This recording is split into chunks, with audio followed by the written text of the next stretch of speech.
Good evening, ladies and gentlemen. In Urdu, we have expression, "मैं देर करता नहीं, देर हो जाती है." I don't want to be late, but I am always late. So we are just waiting for a couple of people. They are stuck in traffic because it's rush hour, and after long weekend, it was the first day. But anyway, we will start the documentary. Some of the people, they already watched. So they want to join later in the talk. So that's okay. Most important thing is, in my opinion, the time we are living in last, especially after 9/11, Muslim world and especially Pakistan is going through very difficult time. And why? There are variety of reasons. In my personal opinion, like slavery, one thing should be banned in this world, and that is proxy war. One of the reasons is that.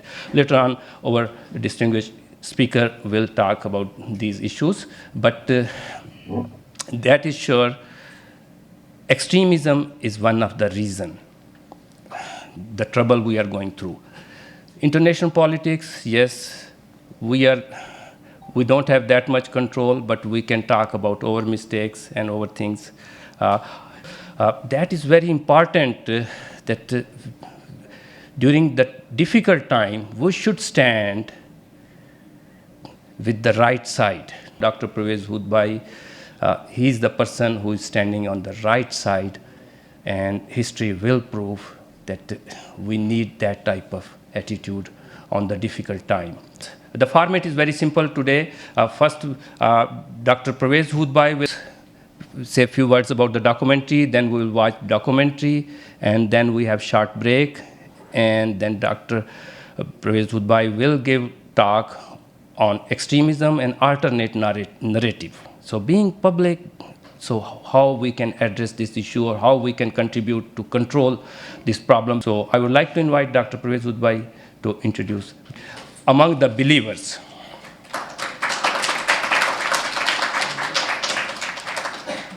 Thank you very much, everybody, for being here.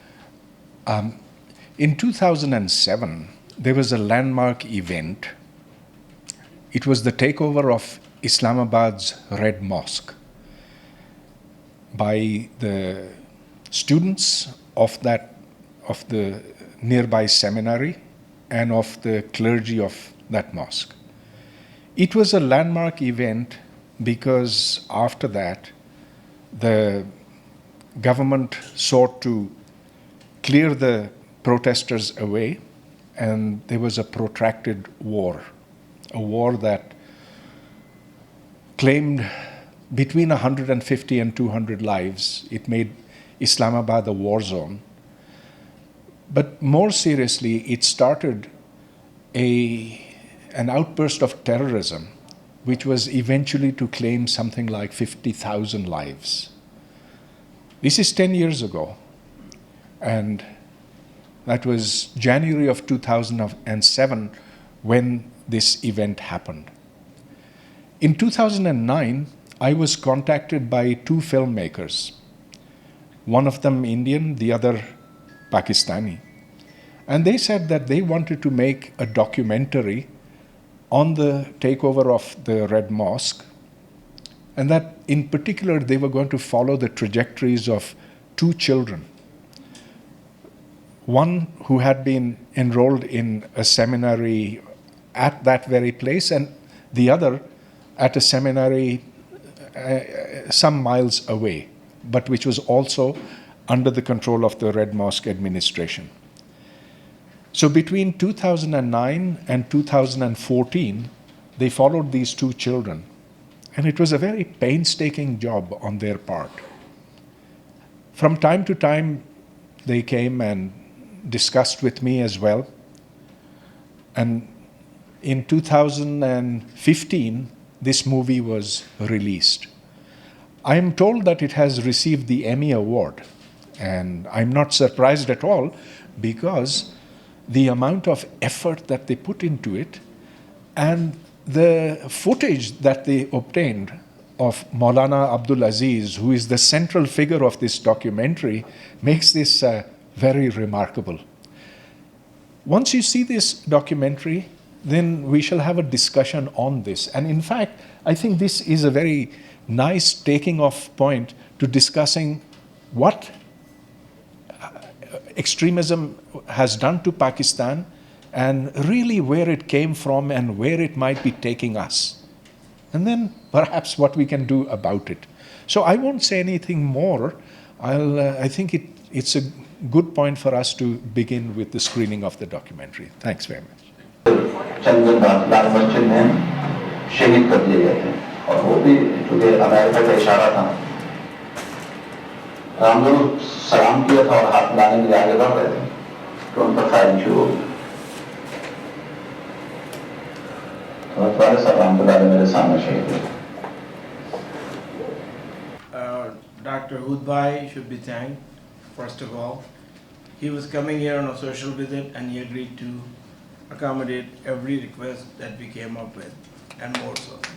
To me, he is the human conscience. He is the soul warrior and he is so fearless. He says things as he sees it, as he feels it, and he let it basically hang there in front of everybody. He being threatened, I know that he's being threatened, but he is not going to change his ways. Now, a lot of people do not like him, obviously. If he becomes popular in Pakistan, then I would say there's something wrong with him. Because in today's Pakistan, nobody's popular if they stand for something good.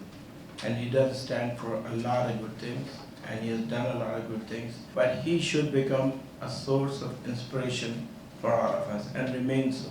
That is the main task in front of us as Calgarian right now. We are a very vibrant Pakistani diaspora, and we should treat this and remember this and have it embedded in our heart and soul so we can keep falling back on it when it comes for us to reach a deciding line. And I would like you to welcome Dr. Hoodbhoy. Thank you very much.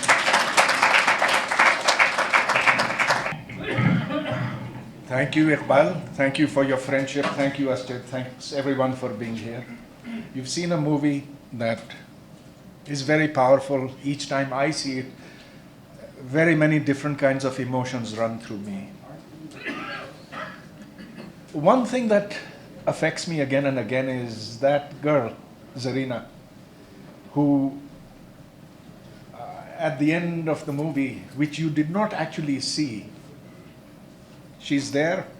She now has a child. Her dreams are all smashed. She was the one who dreamt of having a house. She was the one who wanted to be the only child, but had 8 other siblings. I want to give you a small epilogue to the epilogue that you saw.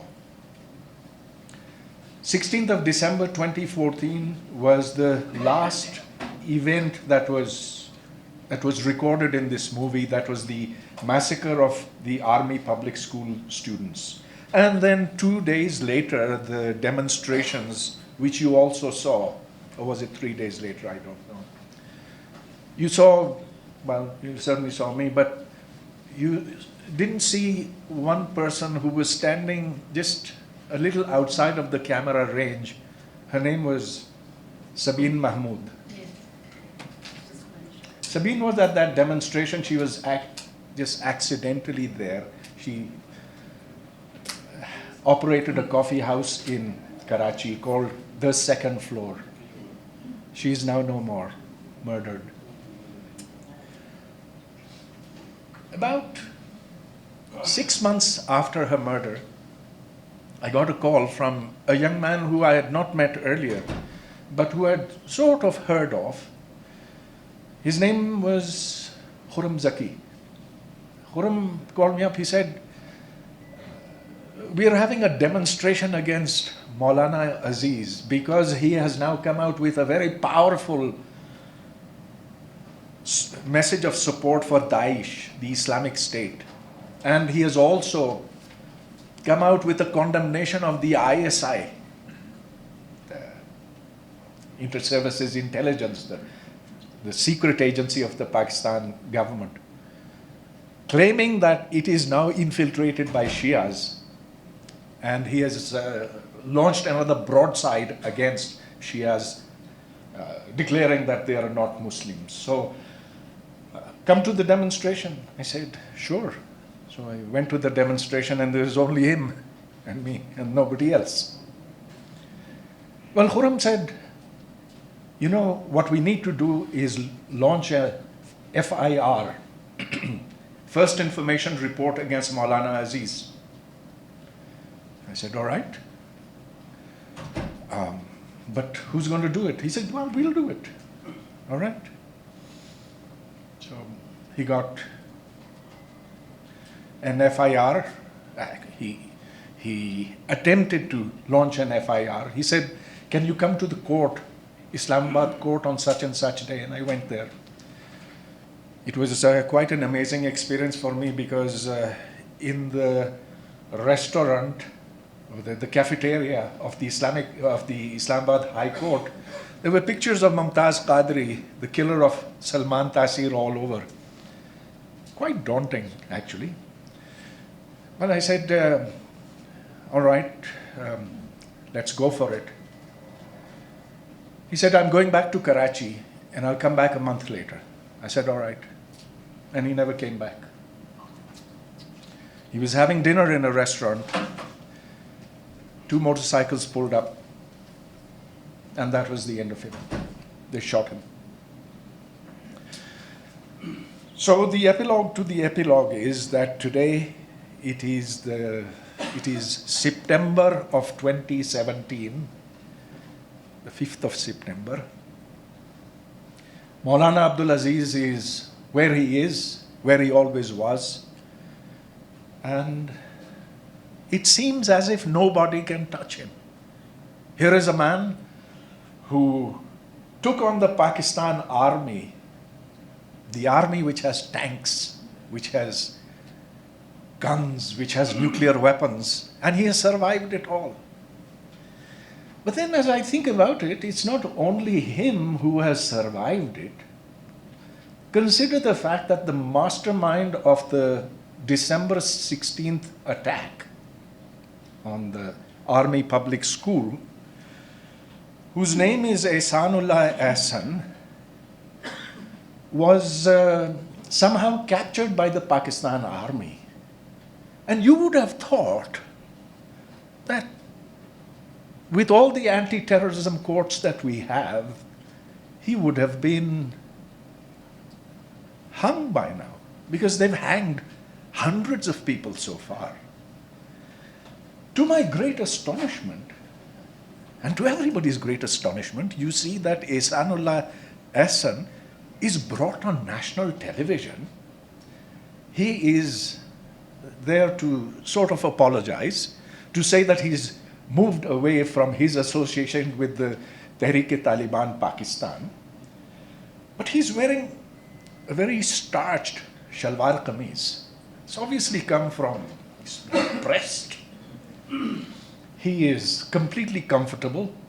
This is not a man who is headed for the noose anytime soon. So here is this great puzzle, as we look back, that those who have been in direct confrontation with the state, those who have directly been responsible for the murder of children, of ordinary citizens, of soldiers, everybody, how is it that they are tolerated by the Pakistani state, in spite of the fact that they are in direct collision with the state? It's not a puzzle that I have an answer for. In fact, this is one of the things that we ought to discuss to get some clarity about. But there is a deeper question. How is it that this extremism, terrorism came to be part of Pakistan's national life? Perhaps a bit lesser today than it was 3 years ago, 5 years ago, but still it's very much there. For understanding this and our tolerance of extremism, I think we have to go back very far into the past and perhaps start from there. When Pakistan came into existence in 1947, it wasn't very clear what it was all about. Even today, you have very serious arguments between those who say that this was to be a Muslim state versus those who say this was to be an Islamic state. Now, what is a Muslim state? Where the majority of people are Muslims, but others live over there as well. And a Muslim state is more or less a normal kind of state. It is the sort of state that Mr. Jinnah had envisioned, at least towards the end of his life, at least at the time that Pakistan was formed. There is his very famous speech of the 11th of August 1947, where he says, "You are free to go to your temples, to your mosques. It doesn't matter in the eyes of the state." There is another vision, which is principally that of the Jamaat-e-Islami and the right wing, which wasn't dominant at all in the earlier years of Pakistan. And that vision was that Pakistan should become a state run by Islamic law, by Sharia.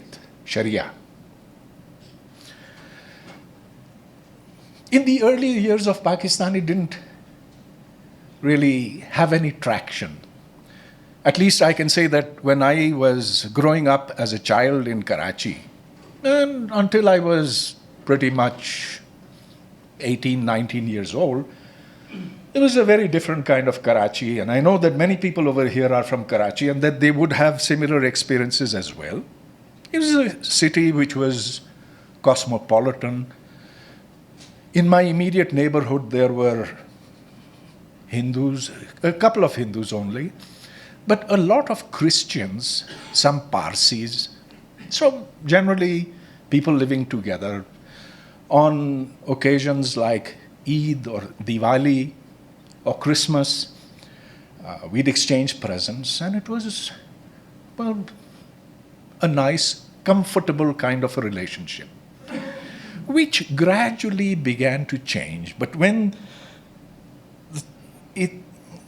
that rate of change speeded up enormously in the late 1970s and then became an explosive rate of change in the 1980s.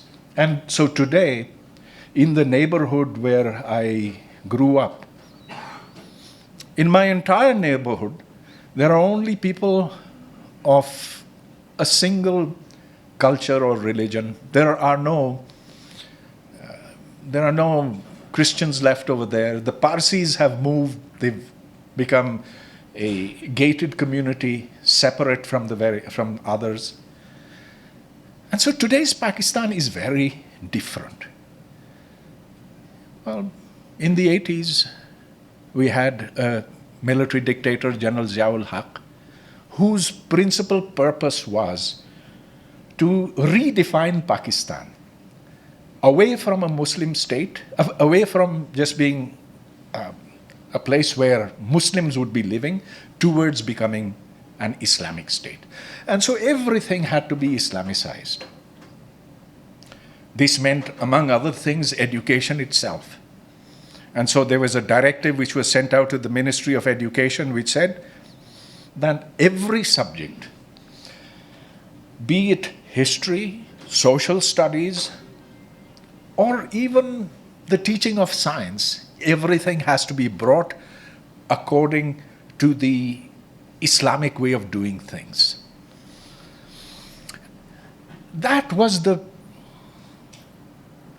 I think, the most central, most important moment in Pakistan's history, because when that was implemented, and the implementation took a few years, but when that implementation was in process. It started producing young people who were possessed with the idea that the ideal state is that which is run according to Islamic law. Many of us are familiar of what happened during the Ziaul Haq days, where there was a change of dress, there was a change of what you could eat, what you could drink, how you would even address each other. So earlier on, it was Salaam alaikum, Assalamu alaikum. Now it would be Assalamu alaikum wa rahmatullahi wa barakatuh. This would be propagated from Pakistan television. We also learned to say Allah Hafiz instead of Khuda Hafiz, although the two mean the same, but we brought Allah into everything. The way our students dressed changed. So when I joined my university, which was in 1973, there was not a single young woman who had her head covered. And there was only one woman who was in total burqa. And she could be identified actually as the only Ahmadi girl on campus. And today, in that same university, 44 years later, I would say that a normal young woman is very hard to find. Most of them are in burqa or in hijab.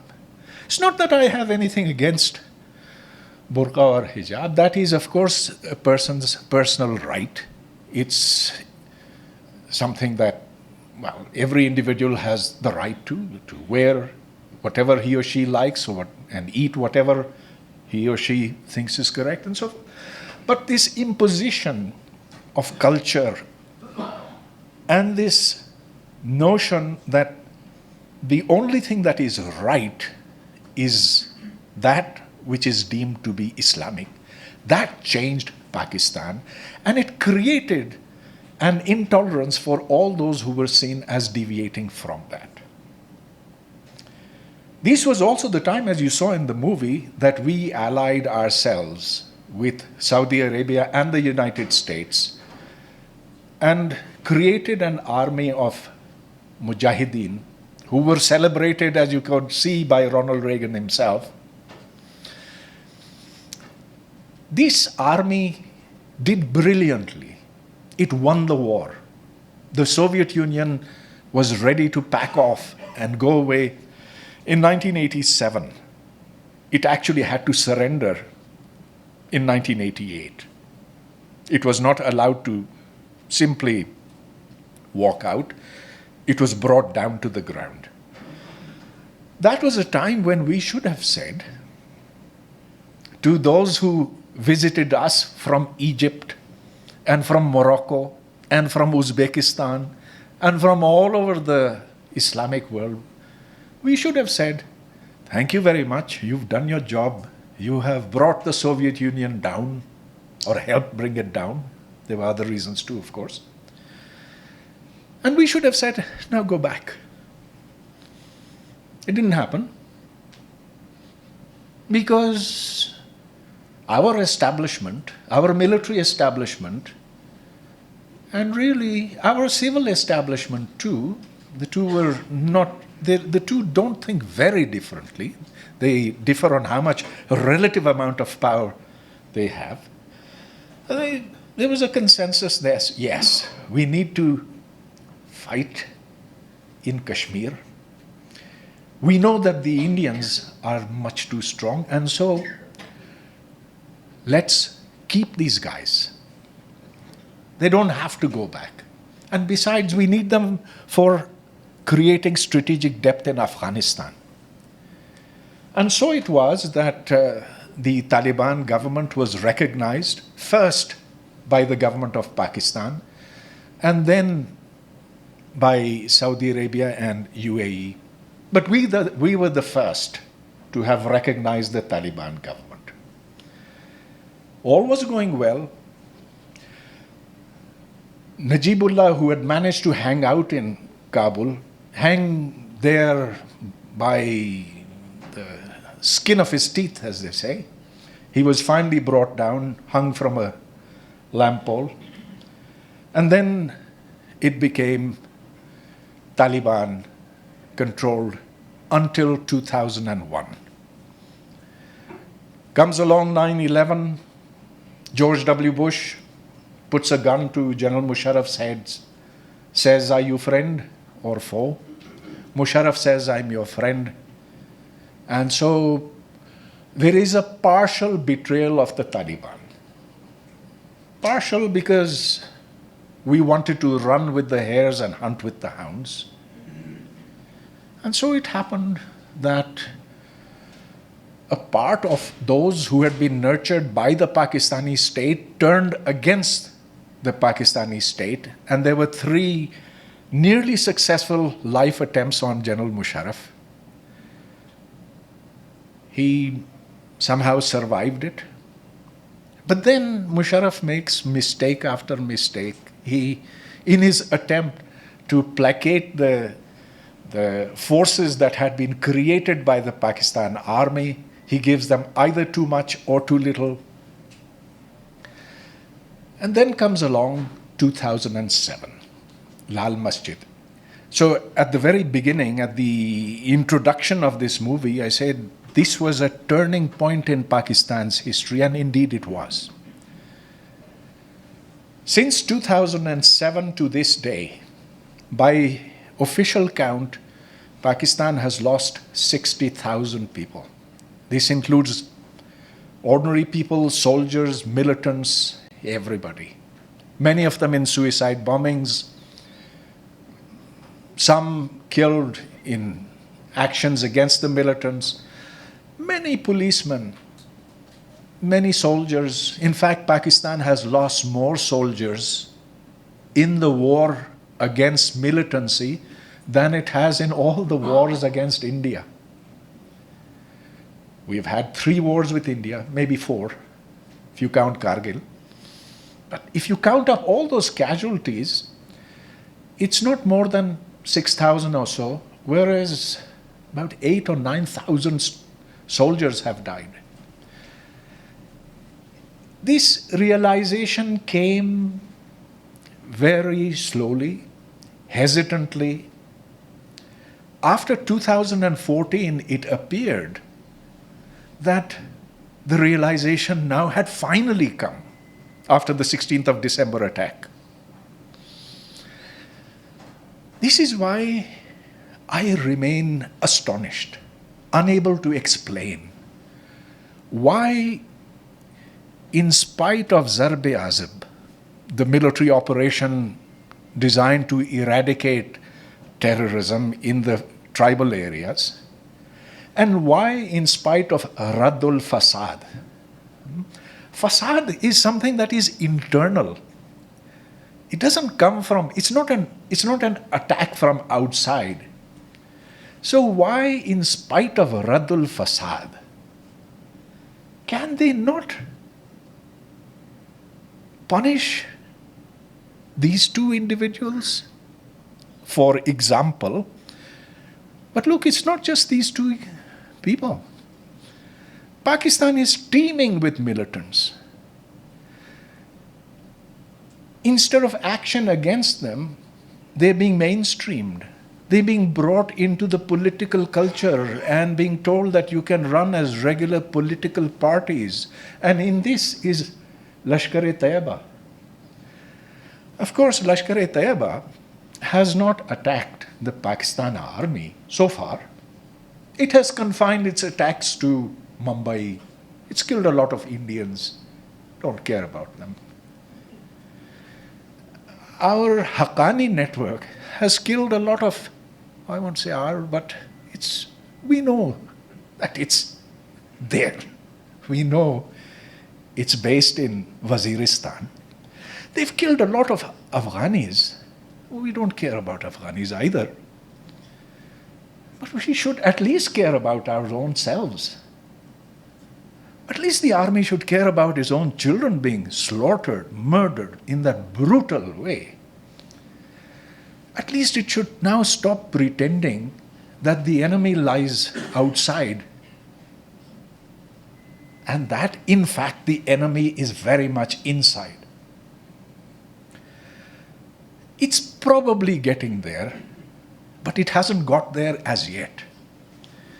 In fact, there are still a lot of people in the army, in the establishment, who believe or want to believe that it is the Indian RAW, which is responsible for all this.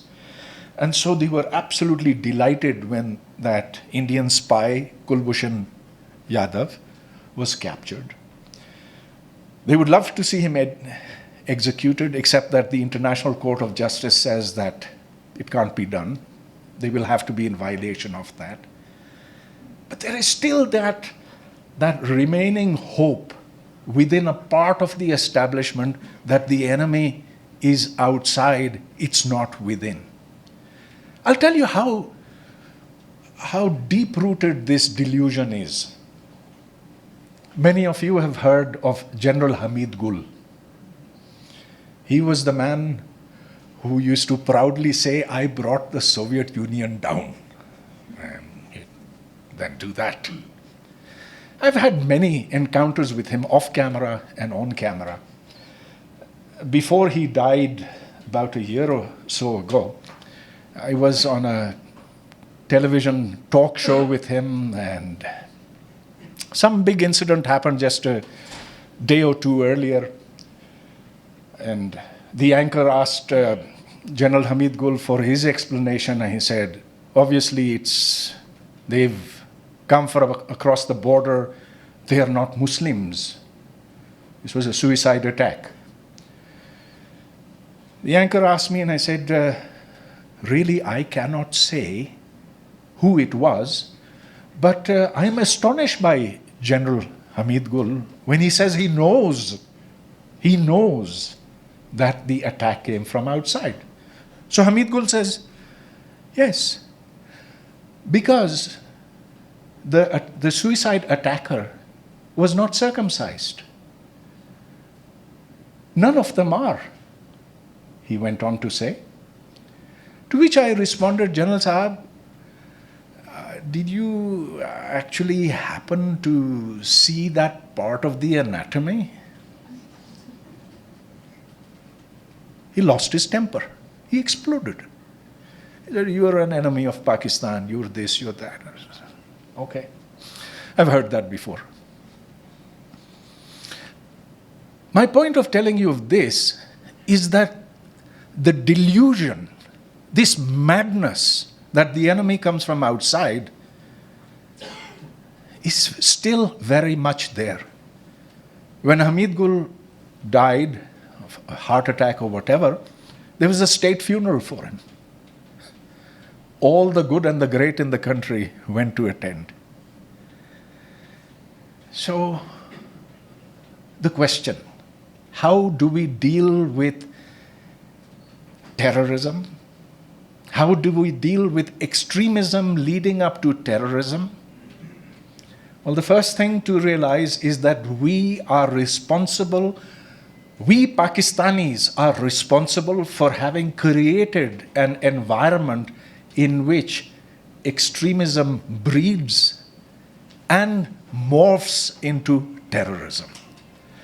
Until we change that atmosphere, until we loudly and clearly condemn those attitudes which lead towards the creation of the terrorists, we're never going to win this fight. The army is never going to win this fight. It has lost 9,000 soldiers. It will lose 90,000 soldiers unless it realizes this. In this movie, you saw it was one particular madrasa, Lal Masjid, which was the breeding ground for many of the suicide attacks. and particularly those carried out in the Rawalpindi area. And of course, there are hundreds of other madrasas which would be doing similar work like this. But today we are faced with a kind of attitude that has now spread much beyond the madrasas. So if you read today's or yesterday's papers, Dawn, for example, you will find that it's our universities, it's our institutes for business administration that are now producing this kind of mindset. A mindset that makes the difference between a terrorist and an extremist very, very small. So what's happening in our universities? We saw a little bit about what's happening in the madrasas. What on earth is happening in our universities? On the face of it, it doesn't seem as if we are giving military training or how to use grenades and bombs in our universities. Although I take my words back a little bit, because 10 years ago, more than that, 15 years ago, in my department, as you would enter, you would see big posters over there, and those posters would be for jihad fi sabilillah, the Kashmir jihad. You would have a choice between Hizbul Mujahideen, Lashkar-e-Taiba, and Sipahi Sahaba, all within Quaid-e-Azam University, the only federal university in Pakistan. After 9/11, it disappeared. Yes, so that makes me put that date more accurately. After the 11th of September 2001, those posters disappeared, but it all went underground. So it's there in our universities. It's there in the attitudes of our teachers. It's there in the attitudes of our students. So when we talk about having a peaceful Pakistan, it doesn't mean just addressing the problem of the madrasas. It also means that of our schools, colleges, and universities. Those are the very sources from which extremist thought propagates from. I'm going to end over here because I'm sure that there are many questions that you have, and I will be happy to discuss what's on your mind. So thank you very much.